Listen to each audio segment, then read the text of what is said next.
महापुराण में प्रदोष व्रत कथा के अंतर्गत प्रदोष काल में किया गया पुण्य दान सत्कर्म भजन एक लोटा पानी का भी 7 भाग हमारे भाग में है। जिस व्यक्ति के रीढ़ की हड्डी में परेशानी हो या रीढ़ की हड्डी तकलीफ दे रही हो,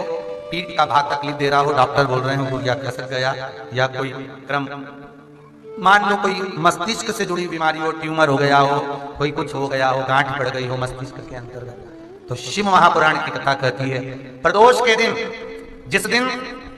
मंगलवार की भौम प्रदोष का दिन हो महाराज, प्रदोष काल में प्रदोष के दिन शंकर भगवान को बीले का गुर्दा, जो बीला होता बील फल का अंदर का गुर्दा भाग शंकर के शिवलिंग पर प्रदोष काल में मल दिया जाए। मलने के बाद थोड़ी देर बाद उसको उठा लिया जाए, शिव जी का अभिषेक पूजन स्नान करा दिया जाए, पूजन स्नान आदि सब कराकर दियाबत्ती लगाकर भगवान शंकर के मंदिर पर ही बाहर बैठकर उस गुर्दे का थोड़ा सा भाग मुख में पालो, थोड़ा सा भाग लेकर आ जाओ। 7 से 8 दिन तक उस भाग का प्रतिदिन सुबह के समय पर सेवन कर लीजिए। गुर्दे की प्रॉब्लम हो या मस्तिष्क से जुड़ी हुई प्रॉब्लम हो वो समाप्त हो जाता है महाराज। भौम प्रदोष के दिन मंगलवारी प्रदोष का स्मरण जो सुख दिया है वो आनंद। किसी भी प्रदोष के दिन प्रदोष काल में एक बार लगा दे, उसके बाद में अपनी कामना कर कर बेलपत्री एक छोटा सा उपाय अवश्य करिएगा। अगर बच्चे कोई एग्जाम में बैठ रहे हैं या कंपटीशन एग्जाम है या नौकरी के लिए अप्लाई कर रहे हो, मान लो 4-6 महीने से बैठे हो, 8 महीने से बैठे हो, सर्विस नहीं है, नौकरी नहीं है, तो एक छोटा सा उपाय अवश्य करिएगा शिव महापुराण का। महाराज बेलपत्री के पेड़ के नीचे विराजमान होकर, बेलपत्री के पेड़ के नीचे जिसको नौकरी के लिए या एग्जाम में बैठ रहा है वो जल चढ़ाए, बेलपत्री के पेड़ के नीचे थोड़ा सा दूध चढ़ाए, फिर जल चढ़ाए और अपने राइट भाग में घी का दिया और अपने लेफ्ट भाग में तेल का दिया। किसी भी प्रदोष के दिन प्रदोष काल में एक बार लगा दे, उसके बाद में अपनी कामना कर कर बेलपत्री के पेड़ के नीचे धोख लगाकर प्रणाम कर कर आ जाए और चले जाए इंटरव्यू के लिए, बाबा उत्तीर्ण करा ही देगा, नौकरी दिलाए। जिस दिन रविवार की प्रदोष पड़े उस दिन एक लाल वस्त्र में पीली सरसों रखकर और उसके अंतर्गत कुछ भी एक, या तो बमूल का कांटा ना मिले तो गुलाब का कांटा ही उसके अंतर्गत रख लीजिए। और मान लो कोई काम ऐसा है कि उसमें पैसा तुम्हारा आ ही नहीं रहा, बहुत घाटे पर घाटा जा रहा है, नुकसान बहुत हो रहा है और कोई काम हो ही नहीं रहा, तो महाराज जिस दिन रविवार की प्रदोष पड़े उस दिन एक लाल वस्त्र में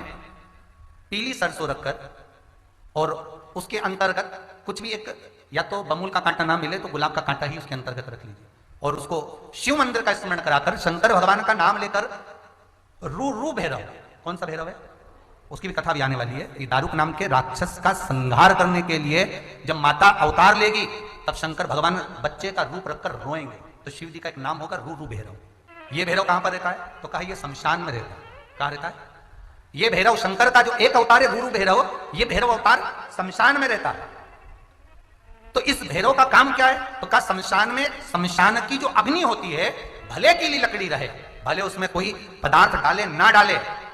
थोड़ी देर में वो अग्नि रू आवाज, हल्की सी शमशान की जो अग्नि जलती है उसमें एक आवाज आती है। आप ऐसे कोई अग्नि जलाएंगे ना उसमें आवाज नहीं आएगी, ध्यान देना। हमारे शमशान में अगर जो लोग गए होंगे मुर्दा जलाने के लिए, तो अगर वो एकांत में बैठेंगे तो उसमें से एक आवाज आती है रू रू रू। तो शिव पुराण कह रही है कि उस सरसों को, कांटे को रू भैरव का नाम लेकर जिस व्यापार जो नहीं चल रहा है, दुकान जो नहीं चल रही है, उस दुकान के सामने, उस व्यापार के सम्मुख में उसको जला दिया जाता है। ये करा जाता है रवि प्रदोष के दिन महाराज। कौन से प्रदोष? रवि प्रदोष के, जो सुख का भान कराती है, व्यापार की उन्नति के लिए, समृद्धि के लिए, लक्ष्मी के लिए इसका प्रयोग किया जाता है। तो यहां पर दारुक नाम का जो असुर है, दारुक नाम का जो राक्षस है, उसका एक ही कहना है कि मैं मरूं, मना नहीं है ब्रह्मदेव पर, वो मरने का। नंदी का एक पांव जो ऊपर होता है, आप लोग दर्शन करे होंगे शंकर जी के मंदिर में नंदी के, तो नंदी का एक पांव उठा हुआ होता है, एक पांव नीचे की ओर होता है। हड्डी से जुड़ा हुआ रोग, नेत्रों से जुड़ा हुआ, मस्तिष्क से जुड़ा हुआ कोई रोग रहता है तो एक नीले कलर का फूल आता है महाराज, उस फूल में हल्दी डालकर गुरुवार का प्रदोष पड़ने पर जो नंदी के पांव के पास समर्पित कर देता है महाराज, उसका रोग धीरे धीरे समाप्त होने लगता है। लिंग पुराण कहती है कि नंदीश्वर भगवान के सामने जो पुष्प समर्पित करा जाता है उसको, ये तो लिखा था स्कंद पुराण और शिव पुराण, लिंग पुराण कहती है जो फूल आपने समर्पित करा उसको लाकर पानी की बाल्टी में डालकर आप स्नान भी कर सकते हो, उससे भी हड्डी के जितने रोग होते हैं उसमें आराम लगने लगता है। जैसे कहीं शरीर नहीं चल रहा, हाथ झुन्न पड़ रहा है, हाथ काम नहीं कर रहा, हाथ में झुंझुनी आ रही है, कंपन आ रहा है, जैसे मान लो कोई काम, चाहे वो शनिचरी प्रदोष हो, चाहे रविवार की हो, सोमवार की हो, मंगल की हो, बुधवार की हो, गुरुवार की हो, शुक्रवार की हो, शनिवार की हो, कोई भी वार की हो, प्रदोष काल में शाम का समय सूर्य डूब रहा हो, बस डूबा ही हो, और उस समय पर केवल 3 दिन ऐसे रहेंगे, 3 बार ऐसे रहेंगे, 3 तिथियां ऐसी रहेंगी, 3 समय ऐसा रहेगा जिस समय पर तेरे द्वारा निर्मित शूल को भी शिव धारण करेगा और जगत का कल्याण करेगा। 3 दिन, 3 तिथियां, 3 बार, 3 नक्षत्र, 3 घड़ी, 3 पल,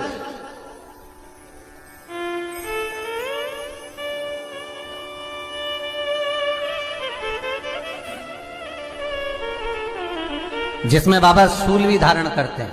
और शूल अकेले धारण नहीं करते महाराज, जो धतूरा होता है ना, दर्शन करें धतूरे के, कांटे कांटे सा होता है धतूरा, तो वो धतूरे के साथ में बाबा शूल धारण करते हैं, बेलपत्री के शूल को। ये बहुत बहुत आनंदमय कथा है महाराज जी, जिसके जीवन में हमेशा कांटे ही मिले हैं। बेटी बड़ी हुई तो घर में मायके में दुख देखा, और मायके से गई ससुराल में तो ससुराल में दुख देखा, ससुराल में भी दुख देखने के बाद में भी पति को बहुत कुछ काम खुलवाया, बहुत धंधे खुलवाए, नौकरी लगवाई, पर वो पति बार बार छोड़ कर आ गया, बार बार तकलीफ भोग रहा है, बार बार कष्ट भोग रहा है। फिर थोड़े दिन काम करता है, थोड़े दिन छूट जाता है, फिर व्यापार में बढ़ता है, फिर छूट जाता है, फिर कोई दुकान खुलवाई, थोड़े दिन अच्छी चली, फिर वापस वहीं घर पर आकर बैठ गया, अर्थात उसके जीवन में वो शूलता चल रही है। तो बाबा देवाधिदेव महादेव कहते हैं, ये 3 घड़ी, 3 पल, 3 नक्षत्र, 3 समय, 3 दिन में जो शूल मुझे समर्पित करता है, उसके जीवन से मैं शूल हटा देता हूं। वो 3 दिन लिखे स्कंद पुराण।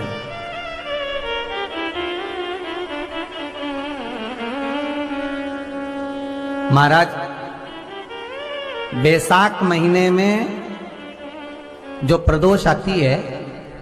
बैसाख के महीने में बहुत ध्यान से सुनना भाई, जो अपनी जिंदगी से बहुत तंग आ गए हो, परेशान हो गए हो, कष्टमय जीवन जी रहे हो, बहुत दुखी हो गए हो, उनके लिए ये स्कंद पुराण का चरित्र फिर मिले ना मिले, आप प्रेम से सुन लो भाव से। पहला, चाहे वो शनिचरी प्रदोष हो, चाहे रविवार की हो, सोमवार की हो, मंगल की हो, बुधवार की हो, गुरुवार की हो, शुक्रवार की हो, शनिवार की हो, कोई भी वार की हो, प्रदोष काल में शाम का समय सूर्य डूब रहा हो, बस डूबा ही हो, और उस समय पर सूर्य के डूबन के तुरंत बाद बाबा को धतूरे के साथ में बेलपत्री ना चढ़ाते हुए बेलपत्री के वृक्ष के 7 कांटे बाबा के शिवलिंग पर समर्पित करे जाते हैं महाराज, अपनी जिंदगी में अड़चनों को हटाने के लिए। फिर आप जिस व्यापार में उतरे, जिस व्यवसाय में उतरे, जिस नौकरी में उतरे, आप दिल से करें, आपको तरक्की मिलेगी। आप हार नहीं सकते, नीचे नहीं आ सकते, उन्नति पर ही चढ़ेंगे। एक वैशाख मास की प्रदोष, दूसरा शिवरात्रि के दिन मध्याह्न का समय महाराज, जो बड़ी शिवरात्रि होती है माघ की, बड़ी शिवरात्रि के अंतर्गत मध्याह्न का समय, दोपहर के ठीक 12 बजे, चाहे फिर वो कोई भी दिन हो महाराज, शिवरात्रि जिस दिन पड़ रही हो,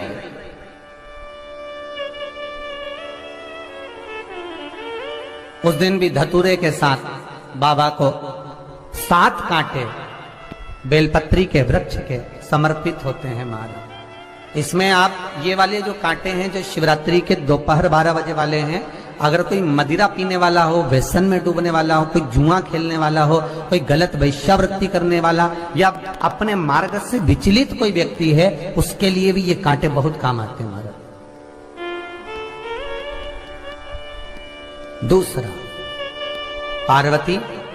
तेरे द्वारा तेरे नयन अश्रु से जो प्रगटा हुआ बेल का वृक्ष है, द्वितीय शूल मैं वहां धारण करता हूं। तृतीय शु, तीसरा शु जो वर्णन करा गया, महाराज भगवान श्रावण के महीने में जो भी दूसरा सोमवार पड़े, जो भी पड़े श्रावण के महीने का दूसरा सोमवार, आप सबको पहले भी श्रावण के महीने में जो कथा कही उसका व्याख्यान वर्णन करा कि श्रावण का महीने का महत्व क्या है, वो भी आपको ऑनलाइन कथा में आप लोग सुन चुके हैं, लाइव कथा में श्रावण का पूरा महत्व बताया था कि श्रावण के महीने में शंकर भगवान को पूरा लेखा जोखा का भार प्रदान किया गया था। दूसरा सोमवार, श्रावण के महीने का जो दूसरा सोमवार होता है, उस दूसरे सोमवार में रात्रि के समय पर, अर्थात शास्त्र अब घड़ी और पल का स्मरण करेंगे तो रात्रि के बजेंगे 10 से 12 बजे, महाराज 10 से 12 के बीच में धतूरे के साथ बाबा को शूल समर्पित होता है। महाराज ये भी हमारी बाधाओं को, हमारी तकलीफों को, व्यापार व्यवसाय के लिए, नौकरी सर्विस के लिए, बहुत सारे एग्जाम में आप बैठ लिए, गवर्नमेंट एग्जाम के लिए बैठ लिए, नहीं हो रहा, ये 3 बार मेरे शंकर को बेलपत्री के वृक्ष के शूल समर्पित होते हैं, उसका आनंद पाना। मेरी जीजियों, 2 चीजें बड़ा स्मरण में रखिएगा। एक बैसाख महीने में मट्टी के पात्र का जल,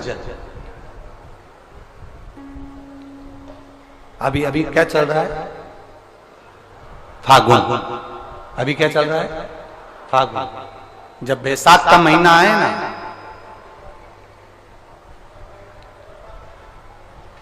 जितने यहां बैठे और जितने आस्था चैनल पर सुन रहे और जितने फेसबुक यूट्यूब पर कथा श्रवण कर रहे, जितने मोबाइलों पर देख रहे हैं, प्रयास करना, बैसाख के महीने में मिट्टी के पात्र में जो रात्रि भर जल रखा हो, मिट्टी के पात्र में, अगर आपके पास में घड़ा हो, हंडा हो, नी हो, तो दिया हो, दीपक हो, कुल्लड़ हो, कोई भी तुम्हारे पास में जो मिट्टी का पात्र, उसमें जल भरना। वो जल बैसाख के महीने की किसी भी सोमवार के दिन, किसी भी सोमवार के दिन, बैसाख महीने या किसी प्रदोष के दिन या बैसाख महीने के शिवरात्रि के दिन, वो मिट्टी के पात्र का जल अपने घर के प्रत्येक व्यक्ति का स्पर्श कराकर उस मिट्टी के पात्र के जल को तांबे के पात्र में डाल लीजिए और घर के प्रत्येक व्यक्ति का स्पर्श करा लीजिए और शंकर भगवान पर कुंदकेश्वर महादेव के नाम से समर्पित करिए। कुंदकेश्वर महादेव, कभी जीवन में पीछे पलट कर देखने की जरूरत नहीं पड़ेगी, आप उन्नति की सीढ़ी की ओर बढ़ते चले जाओगे। बैसाख महीने में मट्टी के पात्र का जल भगवान शंकर को समर्पित होना चाहिए, उसका सुख हमारे जीवन को एक आनंद फल प्रदान। जैसे कहते हैं ना, कोई अच्छा मिले ना मिले, धन मिलने से कोई भाग्यशाली नहीं होता,